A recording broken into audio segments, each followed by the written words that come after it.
All right, guys, get ready. We're gonna go ahead in 3, 2, 1. You're on the air. Please stand for the pledge. I pledge allegiance Allegiance to the flag of the United States of America and to the republic for which it stands, one nation, under God, indivisible, with liberty and and justice for all. Thank you, Kim. Sure.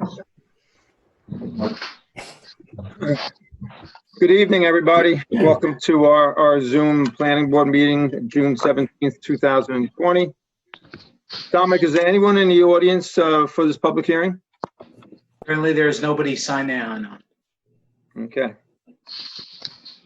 Mike, any comments on this? I have no comments on the public hearing. Rich, have- I don't believe you did either, nor did Pat. All my comments have been addressed. No comments.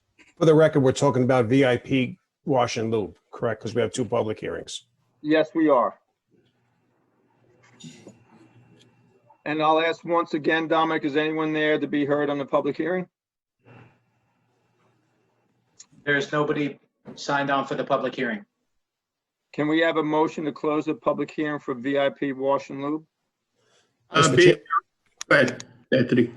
Mr. Chairman, being there's no public comment, I will make a motion to close the hearing. Second. All in favor? Aye. Aye.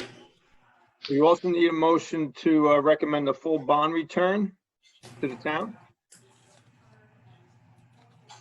I'll make that motion to recommend a full bond return to the town board.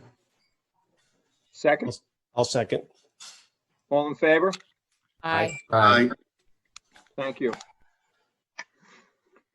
Next on the agenda is Barone Mariana, 32 Overlook Drive. This also is on for a public hearing for those in attendance. This was for the regrading work that was done, and we've had a couple of meetings on this. Legal notice was sent that there is a public hearing. Mike had no comments, Rich had no comments, and Pat had no comments. Dominic, is anyone there from the public that wishes to be heard? There's nobody present, Mr. Chairman. Given that there's no one present, do we have a motion to close the public hearing? I'll make a motion. Does anyone second Mark's motion? I second it. All in favor? Aye. Aye. Thank you. Thank you, Jack. Got an approval resolution? We need to, Pat will prepare the resolution. That's right, Mr. Chairman. We'll prepare. But Thank you, Pat. you're gonna have to come to another meeting, or can you vote it and then have the resolution later? The typical procedure, Mr. Chairman, is to draft the resolution and have you adopt it at your next meeting. Okay, Jack, this job was already completed. We really won't be holding anything up, so I'd really rather not vary from our procedure if you don't mind. that's Since fine. it's not affecting anybody really. Okay, no problem. Thank you. Thank you very much.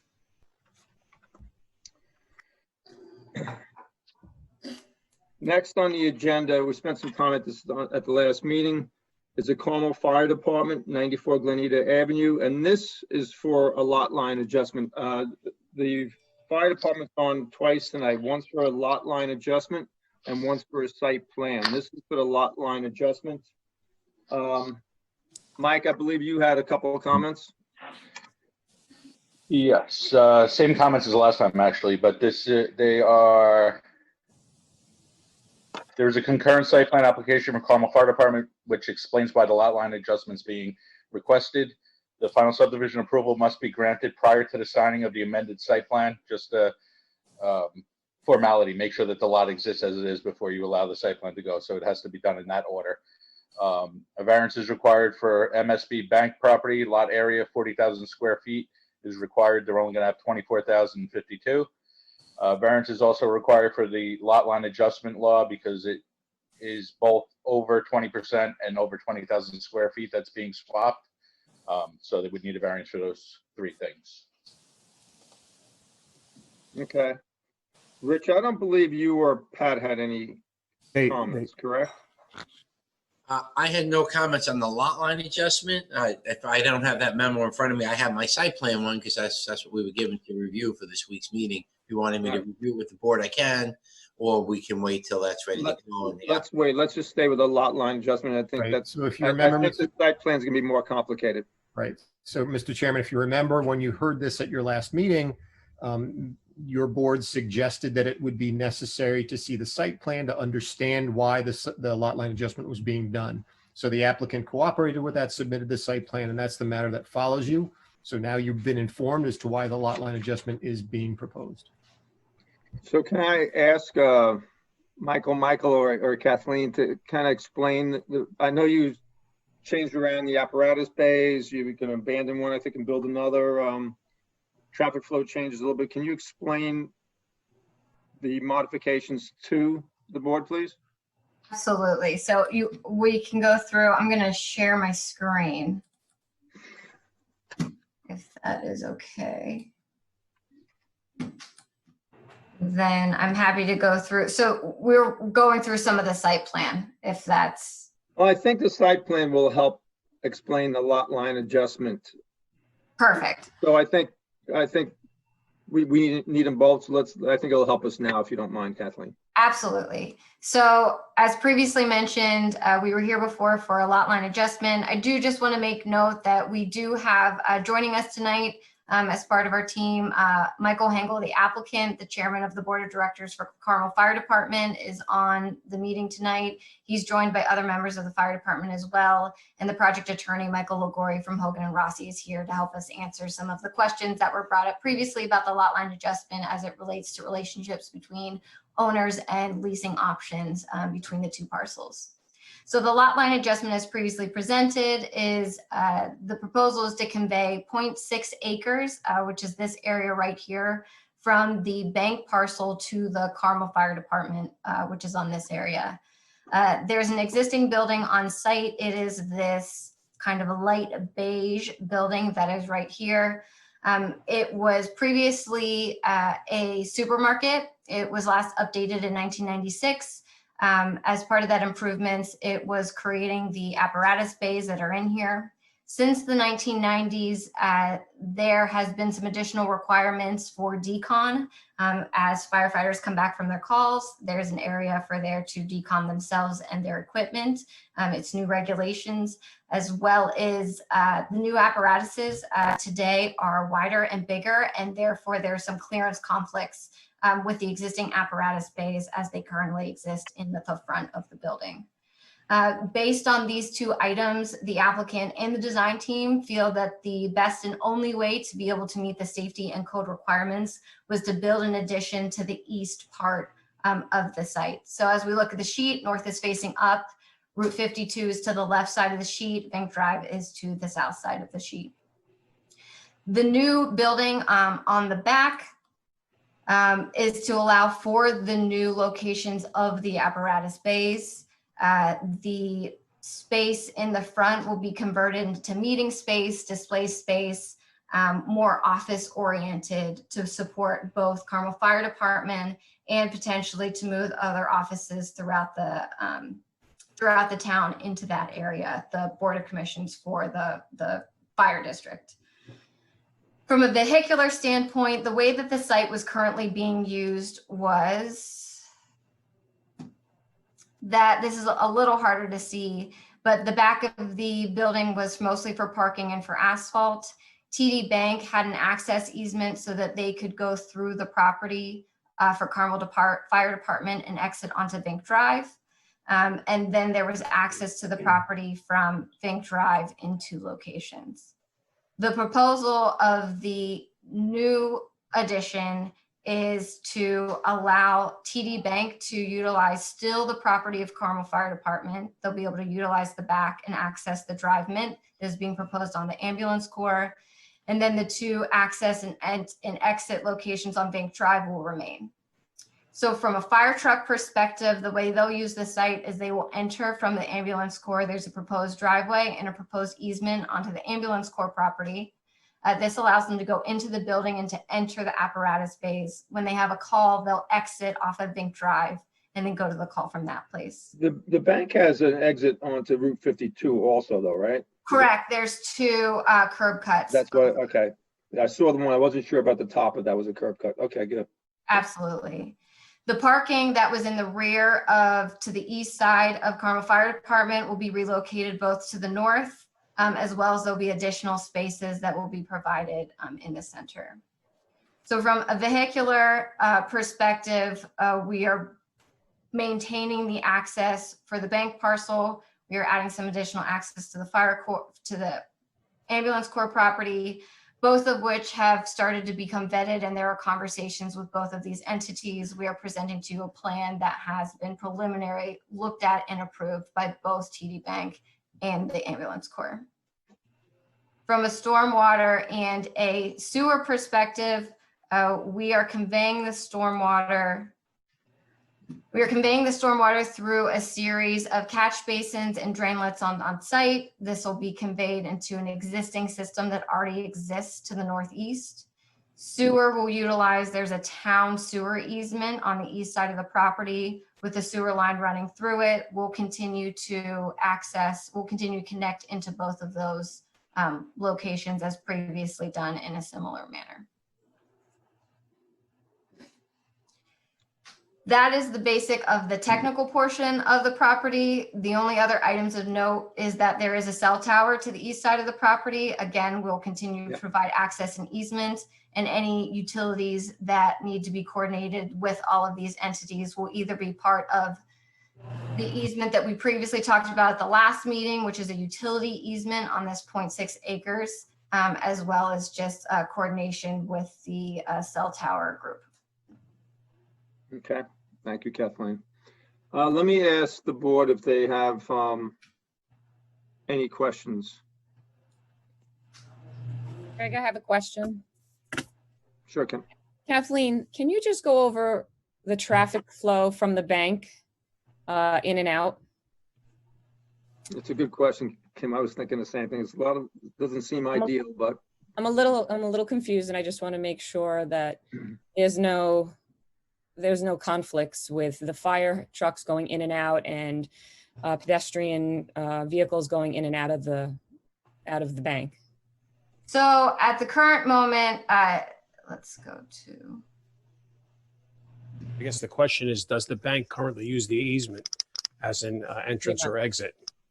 I think they do, but as a secondary, that is something I don't want to speak on their behalf because I haven't done a full analysis of exactly how they do it. That is some additional information we can get for you. We can talk to them and see how they truly use it. But this is, my understanding is this is really a secondary access and exit that they utilize when need be, especially if they need to get to this intersection to take the left turn, if they don't want to take the left turn at this location. But for the most part, the two curb cuts at the Route 52 are the main access and exit points. Kathleen, can I add to that? Please do. This is Michael Licori. So I've along with Michael Hengel, have had the primary discussions with TD Bank, and we're dealing with the senior property manager for the bank. So this is the person who would actually be the one who would sign the documents to grant us, sign the deed to convey the land, sign the easement that we're proposing. That's a fellow by the name of Scott Wishna. And it was critical for the bank to not give up the access to Vink Drive. They felt if they gave that up, then their Route 52 access points would really only be north only. And while some people do exit and turn left to head south onto 52, during periods of high traffic, they do take advantage of that rear access and come through the fire department parcel. So they wanted to preserve that. And it was a really key component in the negotiation point for the department and TD to enter into the land swap, of the conveyance. So certainly there would be instances where the fire department would be active during the day. But what's really important is that the fire trucks, based on the plan, are scheduled to exit to Vink Drive. So Kathleen, can you scroll to the plan that shows the extension of the building, the full build out?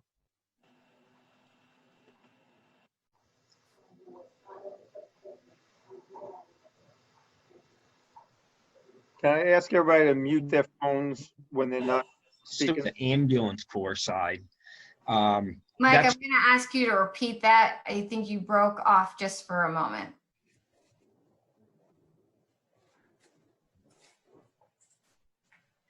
Okay. The permits two-way traffic. It's wide enough in the necessary areas to do that.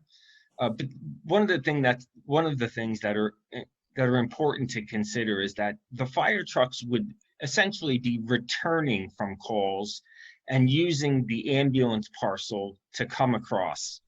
And so when traffic passes each other, they're not going to be, racing out in an emergency into the cars coming from the bank. And we felt that was, an appropriate design method and something that we could maintain, a significant level of safety because of that. And that's how we ended up. Yes. Mike, I'm having a hard time figuring out. TD Bank is okay with fire trucks coming back up their entrance for easement purposes and entering the building, despite the fact that traffic may be coming from the bank to Vink Drive? Let me clarify, Joe. Fire trucks will be coming from the ambulance corps parcel. So Garrett, I think that's Garrity Boulevard. So they will be coming from the side of the ambulance corps. Kathleen, would you And point to then that as we coming talk? into the firehouse. But those would be returned. Thank Yeah, you. but here's what I'm trying to figure out here. So that- TD Bank is on board with fire trucks returning from Vink Drive across the easement, right where the little hand is, and going into the firehouse there, potentially in the middle of the afternoon when there's customers coming in out of the bank?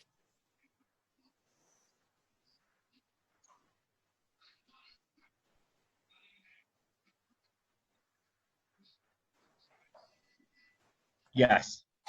They will not give up that access. How wide is that access? 24 feet. Joe, I couldn't tell if you cut out or if you finished. He said, how wide was the access? And it's 24 feet. We're proposing a 24-foot wide access road. And that's what's required. Correct. Yeah, so it's going to be 2 lanes, one going out, one going in. Correct. But a fire truck is going to, a fire truck isn't a car. A fire truck is a long vehicle that is going to be crossing over and interfering with traffic coming from TD Bank to Vink Drive. Am I missing something, or? Well, right now it's the same way because their easement goes through the back of our property. So when people are, fire trucks are returning from a call and getting fuel, there's cars that come through the lot here and there at the same time. So it's all we're doing is moving the access from the rear down through the ambulance corps. The parcel that's shown there is the part that they're going to donate to the fire department. So that'll actually be the fire department property with the easement for them to exit. But your Joe, your return point- and exiting fire trucks now don't impede that area, right? If we do anything in the back parking lot, we just cone it off so that there's no, if we're doing a drill or if we're doing work in the back, and sometimes when the cell tower company's doing work, we have to cone that right away off so that the work can be done. Michael, So Joe, how you do pointed fire out truck, Yeah, Joe, you pointed out the issue. There is a point of conflict there. It doesn't exist today. That's around, they go behind the building. There's really no direct conflict. Now there's garage doors there, so there's a point of conflict. The question becomes, would a sign be appropriate? Or when the garage doors open, there's a red light that flashes or something to signal a bank customer that a piece of apparatus is coming up the road. You certainly aren't going to pass a fire truck that's coming up that driveway. You're going to wait. So I think if it's just a matter of notice and awareness. And I think, as you heard earlier, that as Kathleen explained, I think this is rarely used. It's people want to make that left or it's a secondary access. So it's infrequent, but it's a point of conflict, and it's something we should think about. And they just make the access a little bit wider? Yeah, Mark, would you pass a fire truck if you're coming out there? You'd wait, you'd sit there, you know, so Well, it's. a town road, how wide is a standard town road? Yeah, good point, Mark, but this clearly isn't a town road. It's a driveway understand. in the fire department's property. So if you're a bank customer, you're going to stop and wait. Yeah. So I think this is simply a matter of notice and signage, perhaps a signal of some sort. And that's, I think, all we would need to do to separate the traffic. I don't believe it's an unsafe condition. Excuse me, what's the 24 feet is a typical width for a 2-lane travel? Is that not the ordinance in your town? That's correct. That's So the point I'm trying to make. I know when they make the turn into the back, there could be a conflict, but passing one another, seemed like a standard width road. It's wide enough. It functions. It's just a little hairy because it's the fire department's property. Yeah, And it's, I understand. if I'm a bank customer, I'm going to be aware and alert of that and probably Sure. pull over, see a fire truck coming up the road. Pat, to your point, I think at the point of exit on the bank's property, right there. Yep. Prior to hitting that egress, there should be signage about, potential of on fire trucks or yield to fire. There's got to be something to make the people aware. I agree. Can't they attach something to when the garage doors are open that a red light would flash telling people to stop? That can be done. All right. Some kind of traffic signal would be best, I think. If you put a simple traffic control with a red light there that went and when the garage doors open on return home, that light turns red. We don't have any issue. We'll work with the architect to come up with a plan for that. Hey, Mike, have you drafted the easements yet? Or where are we with that? Mike Liguori? You lose Mike? I think we might have lost him. He is working with TD Bank. He's sent drafts to them. There was a letter of intent signed. I don't know the exact status of that. TD Bank wanted to do everything at once, so they wanted to make sure that the site plan was approved first. Once that's approved, they'll sign to convey the land if the town approves, and they'll sign the easements, all the other necessary paperwork. But they wanted to do it all at one time. Okay, thanks, Mike. Just so the board, I'll deal with Mike Liguori on that issue to review those easements.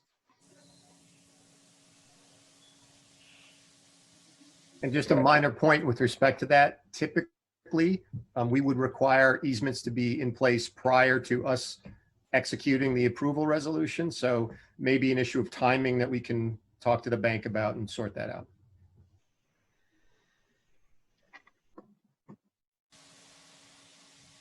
We can absolutely work with that. So I think the board is very consistent here with a concern for traffic safety. Maybe not a showstopper, probably not a showstopper, but something we're concerned about from a safety point of view. So I think the traffic light, some kind of traffic resolution is really important here. Absolutely. And Craig, if I could just amplify that point by speaking to some of the site plan issues that I raised. If that rear parking lot is used periodically for training or equipment maintenance or something of the sort, that may conflict with the TD Bank's folks' movements out of there. So if the fire department people could explain to us how that occurs, if it occurs, it may not occur back there, but that's a potential, and fire departments typically do a lot of stuff on their properties. So yeah, I mean, it could be fundraisers, it could be barbecues, it could be a lot of things that would be probably in the back of the building there. So that's more a reason why the traffic flow is really important.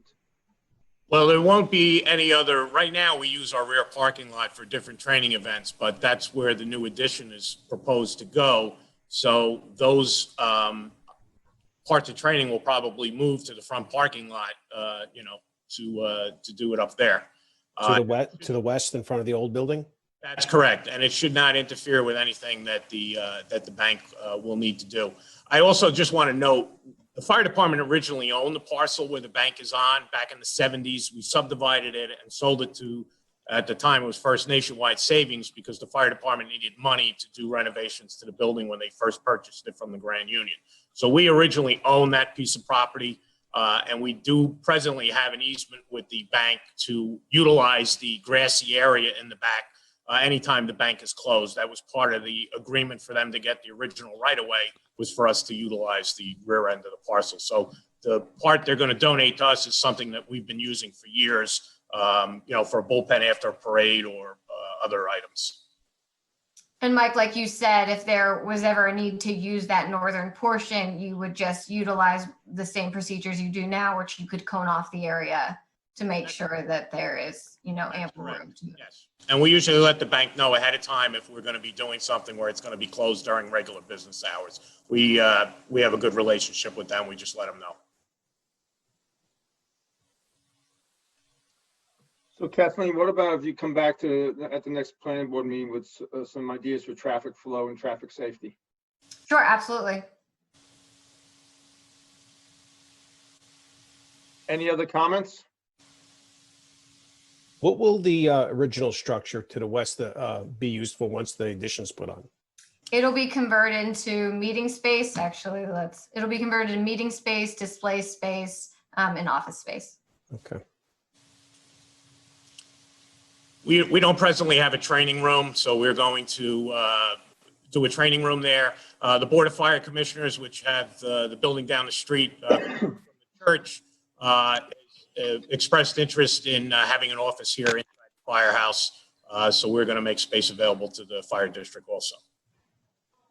I do see that the project architect, Eric Mueller from H2M Architects and Engineers, has also joined the call. If there's any specific questions for the architect, he is here to answer them.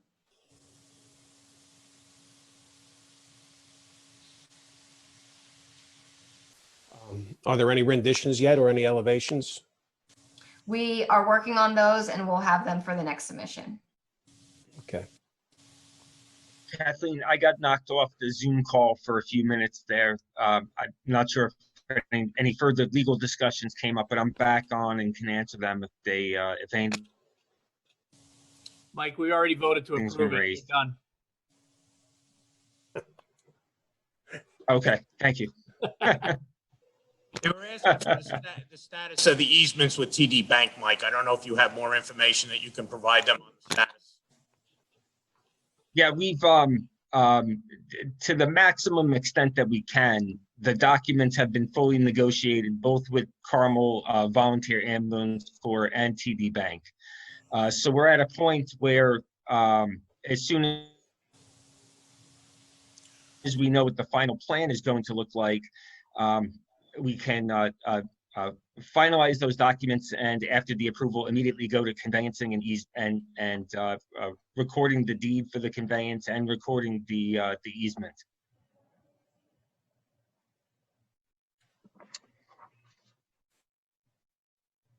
What's this? Well, I'll wait. What's the size of the building addition you have planned? How many square feet? I'm actually going to have Eric, if he's on It's yet. about 8,000 square feet. I can give you precise totals here. Give me a few minutes, but it's about that. So let's do this. Let's try to close out on the lot line adjustment, and we'll cover that underneath the site plan if that's okay with everybody. Mm-hmm. So Kathleen, we're going to ask you to come back at the next meeting with the traffic safety, traffic adjustments that we asked. That seemed to be the only, the traffic flow, that seemed to be the only real issue that the planning board had. Are we comfortable with submitting to the Zoning Board of Appeals for the two variances as previously discussed? Not the site plan yet. We haven't discussed the site plan yet. Okay, the variances were mostly associated with the lot line adjustment, but yeah, if we can revisit that during this site plan discussion too. Let's close on this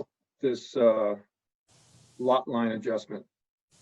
I'm not sure. There's a lot of comments in the site plan. So I think I'd like to see the traffic flow before we send it off to the zoning board. Okay, I think everyone I'll ask. I agree. I Okay. agree. It's just from a safety point of view. Look, another 2 weeks. Look, we're trying to make this work. Another 2 weeks won't hurt you. absolutely. One question, the traffic from the bank is only one way entering out to Vink Drive, right? It's not two-way for the bank? One way out. Okay, just exit. Oh, I don't know. Because the fire department's gonna be coming in that way. What's to stop the bank traffic from coming in? That's a good point, Mark. Traffic now presently is two ways, but 95 to 98% of the people are exiting the bank. Very rarely do you see a vehicle enter our rear parking lot now and enter the bank that way. That makes sense, Mike. Wait a minute now, you may need a variance for that two-way traffic then there too. I was under the impression that was just one way coming from the bank through the fire department. We can make it one way because the concern is going out onto 52 and not having to make the left. So if you do signage and striping showing, one way exit only heading east for the bank, we got that covered.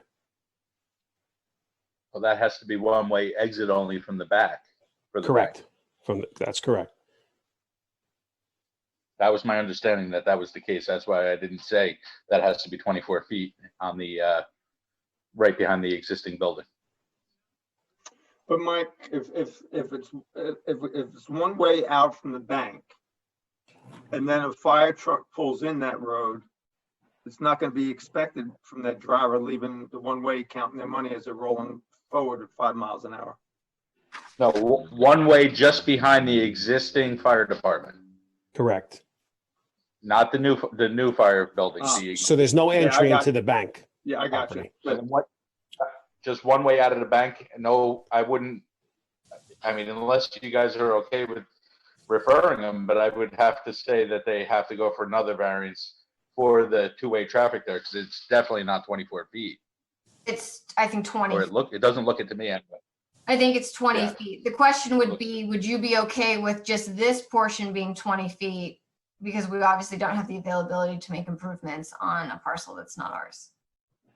What I think you One might way, be able I to would- do, right, if you put a one-way only sign right inside of your property line, so the bank customers see that. As they right head there. east.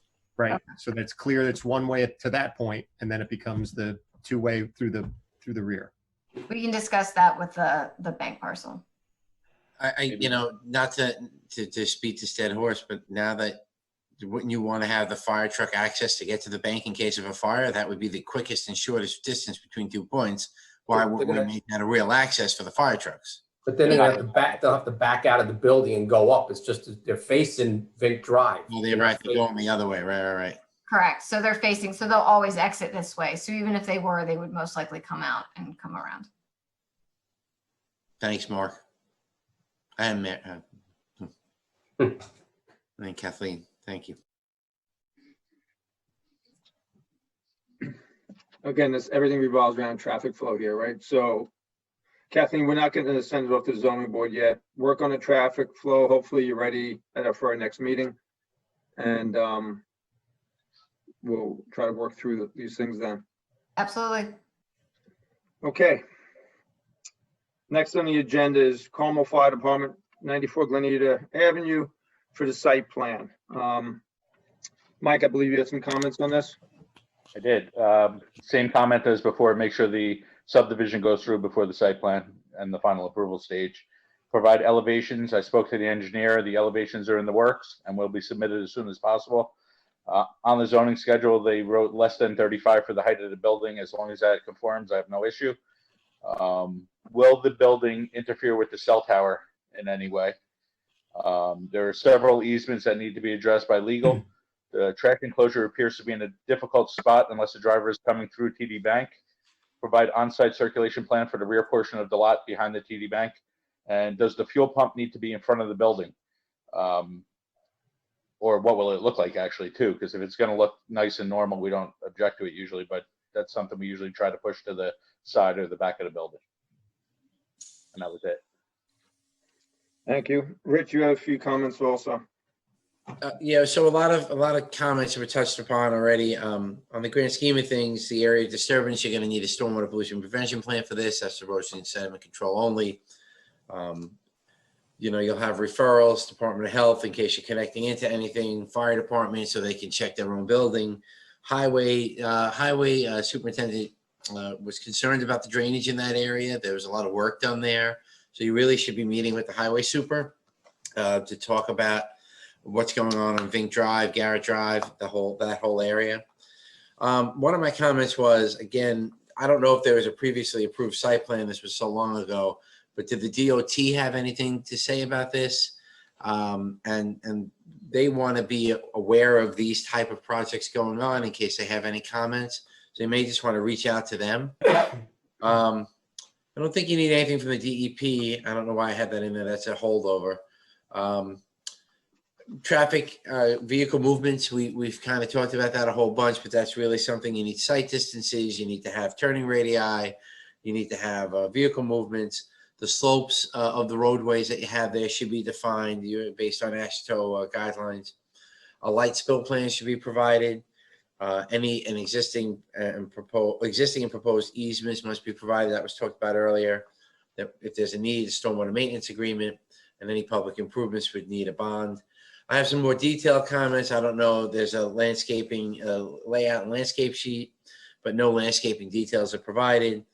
And I won't go through all the details, but there's a whole bunch there to meet town code, and that will be provided to you by Rose. So my memo, that is. Wonderful. Thanks, Rich. And Pat, your comments, please. We touched on a couple of them. The fire department should be commended. They did a good job with this. Basically, no major issues of concern. So a couple of things we touched on before. Again, how an explanation of how the department would use the exterior space. And again, ideally, that should not be in areas where there's potential conflicts with circulation or parking or anything of the sort. I noticed that there's an H part painted on the pavement, or was on the pavement. Was there ever helicopter access to the site? Is that something that's anticipated or proposed? As you may recall, we've spent significant amount of time dealing with that issue at the hospital, where that is a regular and routine activity. I don't think that's the case here, but just a clarification with respect to that. We've got some new parking spaces out in the front. Just add the dimensions to the plan showing that. The conflict with the driveway we talked about before, I agree. I think a signal, a sign, a light is probably a good thing. When the doors are open, the light flashes so people know what's going on. Exterior lighting, is that rear parking lot, are we going to see any lighting in the back? Curious about that. There's a new generator that's shown. Is that just an emergency generator, or is that something that is used for the normal operations of the fire department and would run periodically? But either way, we'd want to see some specifications. Is there noise attenuation? How big is it? Mike touched on the fuel pump. That's a very good point.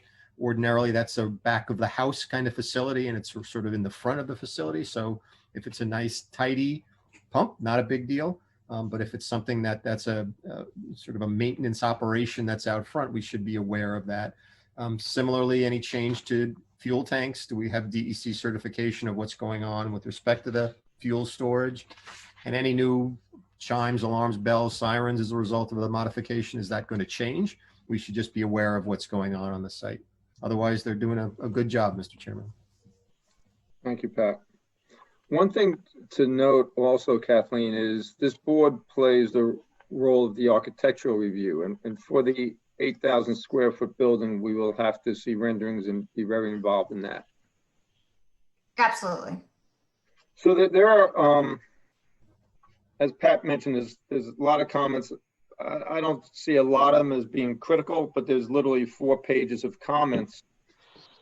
Since you have to come back to the next meeting anyway, you might want to just work on these in parallel and come back and start, prior to that, start addressing more. I don't know if the planning board has any other questions to leave, any other thoughts to leave you with tonight so that you can tackle them all at once. Let me at least open the floor up to the planning board. Anyone on the planning board have anything to add to what the consultants had already mentioned? So I'm just going back to the driveway coming from Vink Drive, where the fire trucks are going to be accessing back into the garage. That is two-way, correct? Correct. Okay. But we are not looking to have pedestrian cars coming in that way for the most part. Can't we put a sign that says something to the sort of authorized vehicles? We can. Okay, that's And another thought, Kathleen, just as a protocol, if the vehicle is coming down Vink, can you drop off a personnel who would walk through the building to the backside where the conflict is and stand there and put up a cone or a flag, and the vehicle then can come around and move into the parking lot? I think there's a lot of ways to deal with that, from using personnel to signs and signals and so forth. So I think if you put a little thought to that, I think there's creative ways to deal with that. Will do. I had one question. Craig, you touched on the architectural aspect of this, and I'm sure we'll see and talk more about it at the next meeting, but are there plans to change the exterior architecture or, you know, in terms of the surface level, how it looks to the community? Yes, we'll probably be replacing the siding with a brick veneer. So if the building is kind of unified, the addition will be either a masonry veneer or a brick veneer. And we're going to do the same thing to the existing building on the public sides. So it'll be a new unified appearance.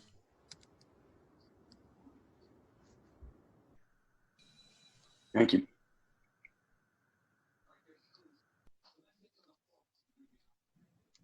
Any other questions from anyone on the board? Kathleen, you have any other things you need clarified? We do not. We will review the memos and we'll respond accordingly. Does anyone from the firehouse have anything else to add? No, the only comment I would have with regards to the fuel pump is we're fueling fire apparatus. Our ladder truck is 60 feet long. So we need to make it so that the driver can come, get near the pump, put fuel in it, and get back into the firehouse. We had originally proposed to put it over on the parcel that's going to be donated from the bank, but we're not sure that the trucks will be able to make the swing on that side of the building. So right now, the trucks come to the rear where the addition's going to go, they get fuel, and they drive back around the front. So we want to try to keep that same flow. And again, the fire apparatus are a lot longer than normal trucks or cars. So we wanted to try to get it on the Vink Drive side of the building so they can do the same thing they do now, come in the front entrance, get fuel, and then go down to the garage. Thank you, Michael.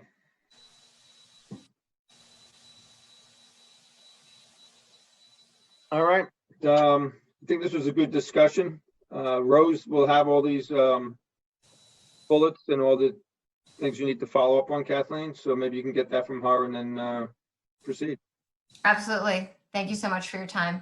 Thanks, everybody. Good discussion tonight. I appreciate your time. Thank you.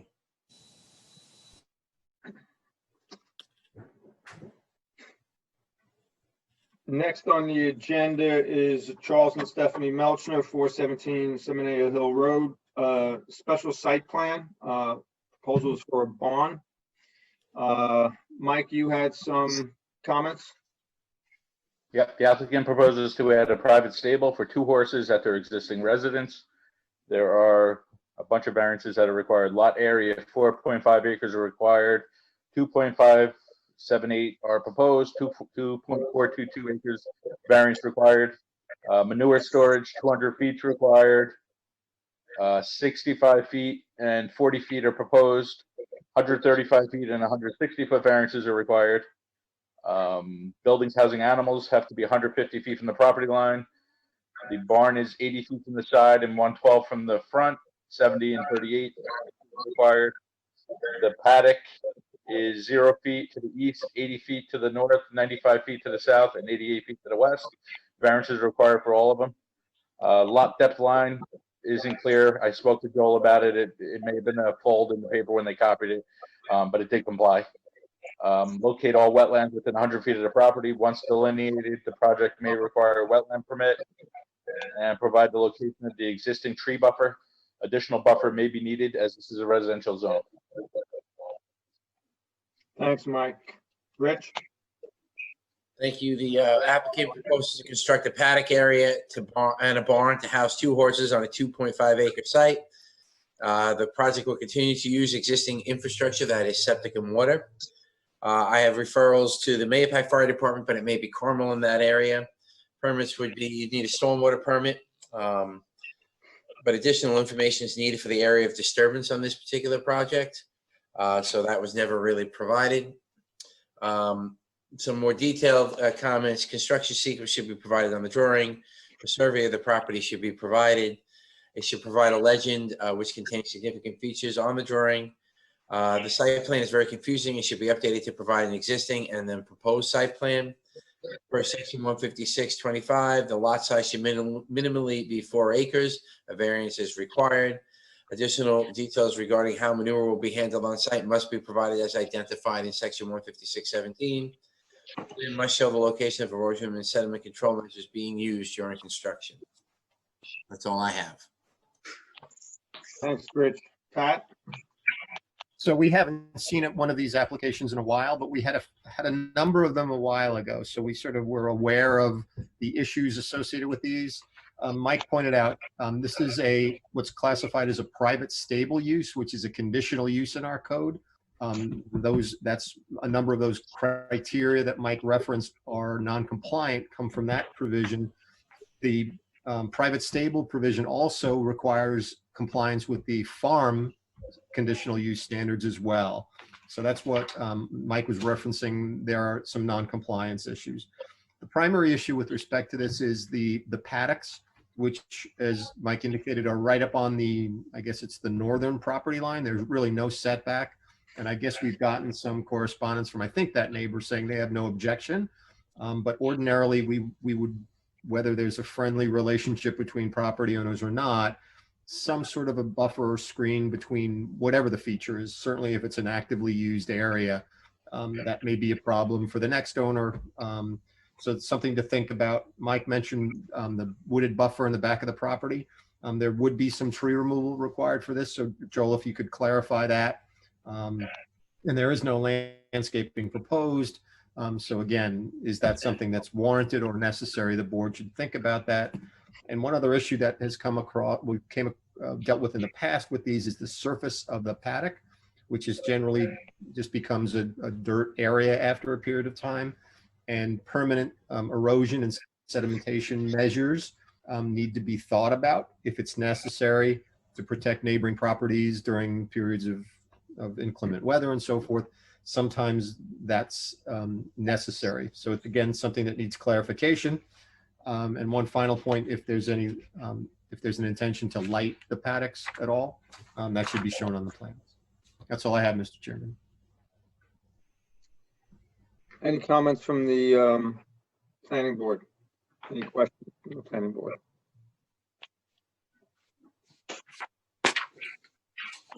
So most of the issues I see so far pertain to the zoning board, but Joel, there's a couple pages of comments here.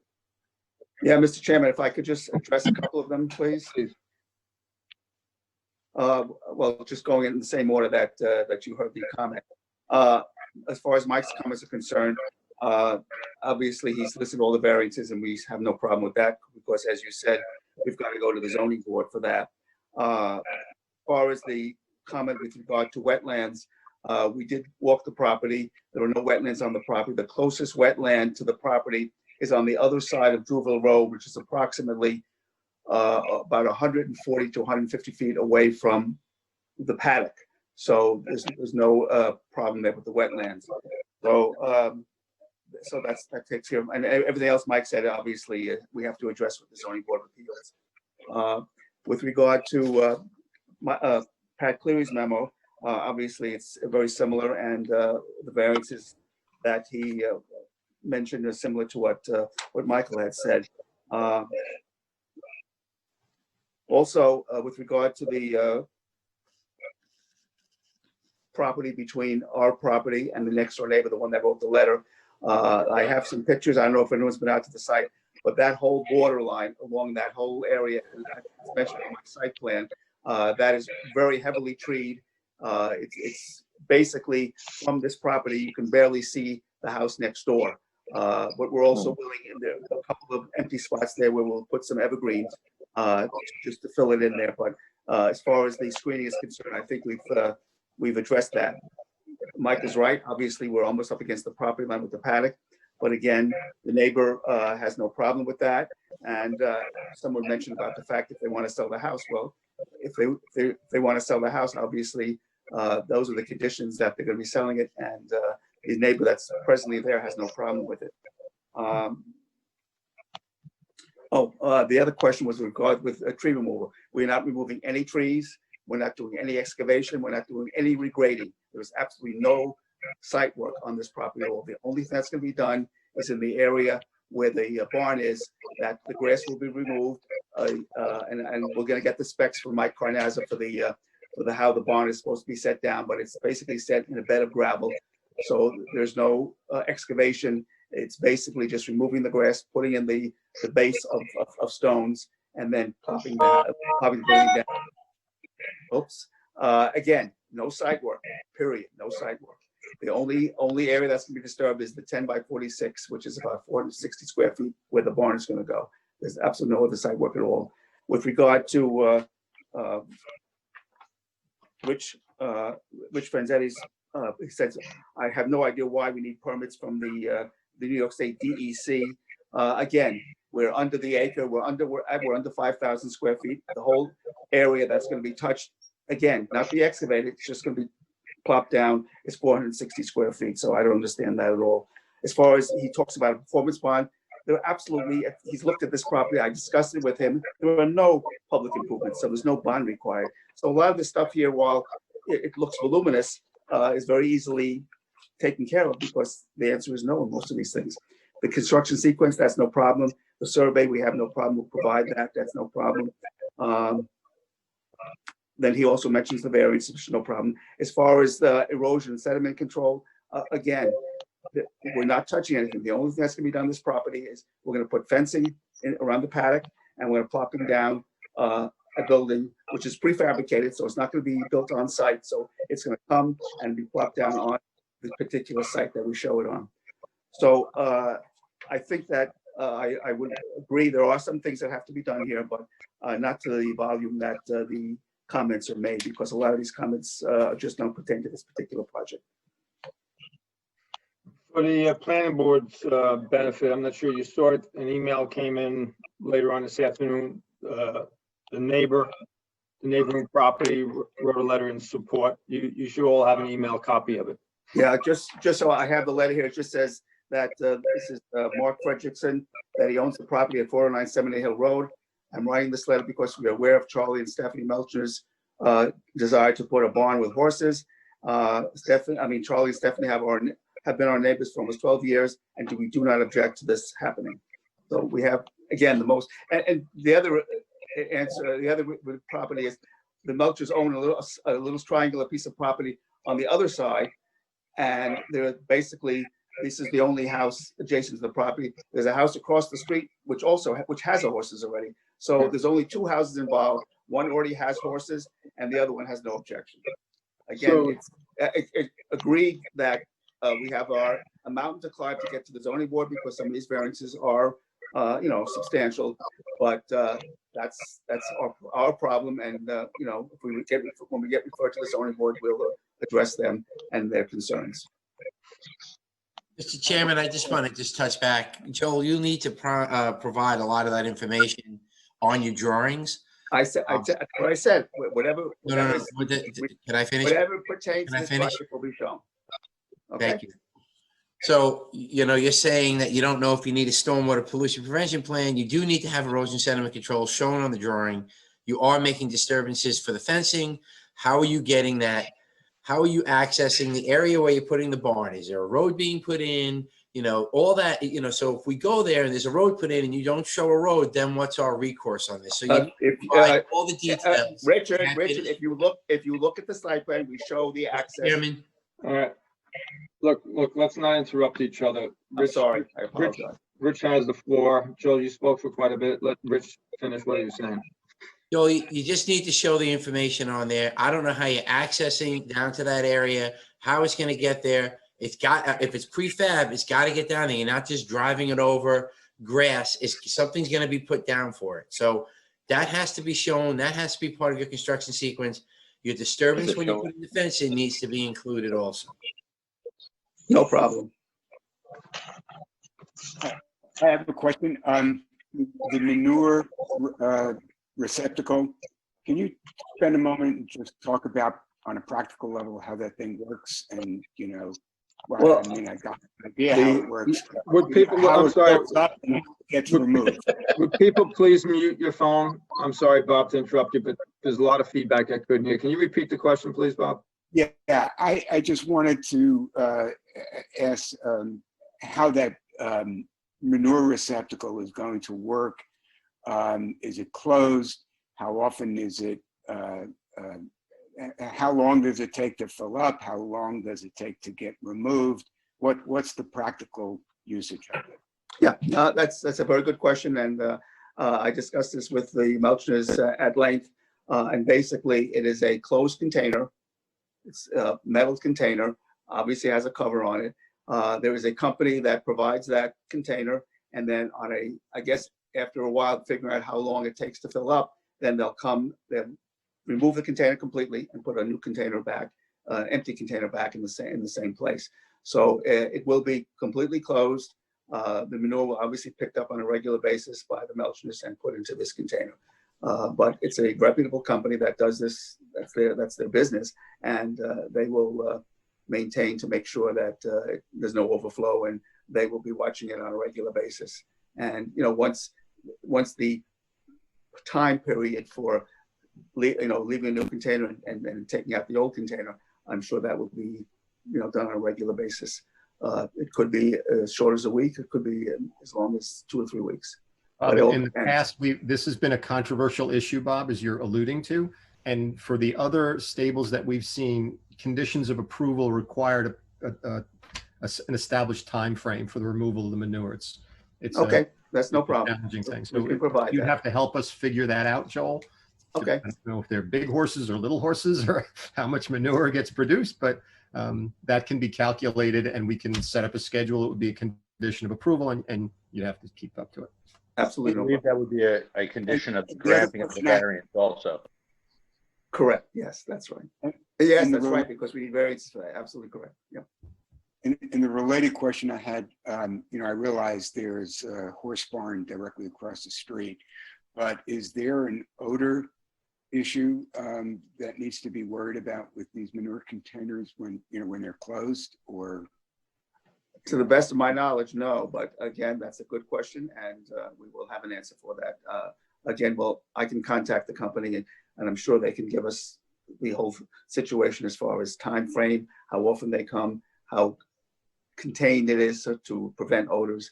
But those are good questions, and we'll get the answers to those. What we learned in the past, Bob, is that there's seasonal variations. So in the summertime, the pickup is more frequent because it sort of simmers and cooks, as opposed to the wintertime when the pickups can be less frequent. So there's a science to this. And I think we went through this, we've gone through it in the past. So I think we can look at some of that prior experience, share it with Joel, and we can set this up so it's not a problem. And one last question. Are the horses going to be maintained there year round, or is this just seasonal? I'm curious. No, it's going to be year round.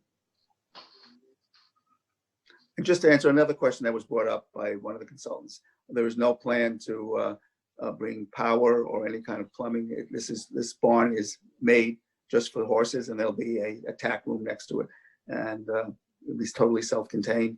We're not planning on doing any electrical work, any plumbing work. As Rich said correctly, the there's an existing house with a septic and a well, and that will be maintained.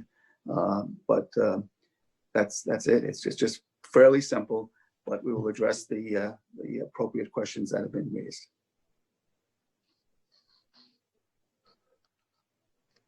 So my recommendation at this point would be, I would ask, I drove out there this morning, by the way. The planning board should go and see the property, see the farm across the street, see the privacy of this lot. In parallel to that, I think, Joe, there's probably 2.5 to 3 pages of comments plus what we just discussed. You should be working on that prior to the next meeting and get it to a point. We all know that most of these issues are zoning board issues, but get it to the point where this board feels comfortable enough sending it over to the zoning board. We need the answers to Bob's manure questions. We need we also act as the architecture review, so anything you can show us architecturally from what the buildings will look like, the paddocks and the barn, would be helpful. And just keep whittling away at make sure the drawings include things, and let's get this down to a page or something of comments before we send it off to the zoning board. Okay, well, how about a half a page? Great.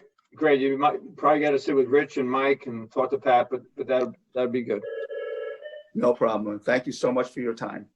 Any other questions from the? And one more thing. Happy Father's Day. Thanks. Thanks. Make sure you save some manure for Bob in this container for his vegetable garden. Okay, it's a deal. It's a deal. Any other questions? Charles, you have anything to say that wasn't covered? Robert, just tell me where you live so I can deliver. Yeah, I'm sure you drop it right off, right? Charles, anything that wasn't mentioned that you'd like to discuss? I'll take 1 second and say 2 things. First, thanks everybody for making this possible. I'm sitting here in front of this only because my wife is next to me making it work. So I applaud you all for getting on this and doing this. Just my only comments would be that I would love to have you all here and walk the property, because I think that sends a lot of clarity to what's going on. I only have 2 neighbors. One has 7, 8 horses on their property. The other one is my neighbor here for 11 or 12 years. And then 25 years before that, he lived across the street from me at my old house. So I have a long-term relationship with him. I don't think anybody's gonna have a problem with it, but I agree. I want to make sure that we have everything in place. You guys are all comfortable with everything you see, but looking at the property, it just will make a lot more sense when you see we have an abundance of room. We could add more fencing and open it up even more to give more room. We just don't need it. But the layout of the property lends itself very well to bring the horses here. So thank you for your time. I hope I get plans to see everybody here soon. And I think I have everything laid out. Oh, my wife's pointing at something. Oh, and as far as manure, just since we were really touching base on that, it is generally once a month is what happens, unless it's needed to be sooner. Like someone said, if it simmers, they do come when you need it sooner, and it is based on the size of the horses and stuff. But we'll get you something in writing so everybody can feel comfortable with that too. So that's it for me. Thank you, everybody. You realize I'm going to get jokes from the board about manure for the next 2 years. Bob's the manure guy now. Robert, how big is your garden? 8 container plants. Joel, just deliver it to the driveway and drop it. You can drop it. Drop it off. Okay. Okay. Anything else? Any other comments on this? Okay, Joe, we'll see you at the next meeting. Thank you so much. Again, Father's Day. Enjoy the weekend. Thanks, Take care. Joe. Thanks. It's going to be live, right, Mr. Chairman? Our next meeting's live. Yeah, so next meeting will be in person, July 8th-ish? Yes, July 8th. July It's 8th. At Town Hall? At Town Hall. Yes. Social distance, face masks, and so on. So you won't be able to tell who's who. We'll figure it out. We'll know who you are, Joel. Thank you. All right. Thank you, All right, Joel. take care. Thanks, All right, Charles. bye. Okay. Bye. When? I'm gonna be signing off in a second. Joe doesn't know how to shut it off. No, He's I waiting for his don't. wife to shut it off. Wendy will take care of it. Don't worry. She's coming next. I think Dominic can get him off. Okay. Okay. Rose distributed minutes of May 20th. Has anyone had a chance to review them? And if so, do we have a motion to approve? I am distraught to say that because of interfering work, I was not able to read the minute. Others? Maybe over to the next time. Mr. Chairman, I read the meeting minutes and I'll offer them up for the May 20th planning board meeting. Do we have a second? I'll second. All in favor? Aye. Aye. Okay. There's nothing else, we can adjourn the meeting. And the next, as we just mentioned, next meeting is in person. Okay. I'll make a motion to close the meeting. I'll second. All in favor? Aye. Aye. Right. Thank you, everybody. I think this went really well. Yeah, well Good done, discussion. Good discussions tonight. Very good. Dominic, thank you. All right, my pleasure, Nice guys. job. Please stand by. Let me get you off the air. Okay. Happy Father's Day to everyone. Yes, Yeah, yes. same And to we all won't you see guys. each other till after the 4th. Father's So Day to you Father's guys. Day. stay safe, everybody. Enjoy your weekend. Yep. Bye, everyone. You guys are off the air. You, I Okay, don't trust him. me either. Hold on. Assume you are still on the air, everyone. Tim, thanks for the Fine, pledge. That hold was on. done nicely. Thank you. You're welcome. I think it's a lot of manure. Bye, everybody. Take Good care night. now. Hey, Bob Franco, I sent you a text. Horse manure is no good. They treat a lot of horses with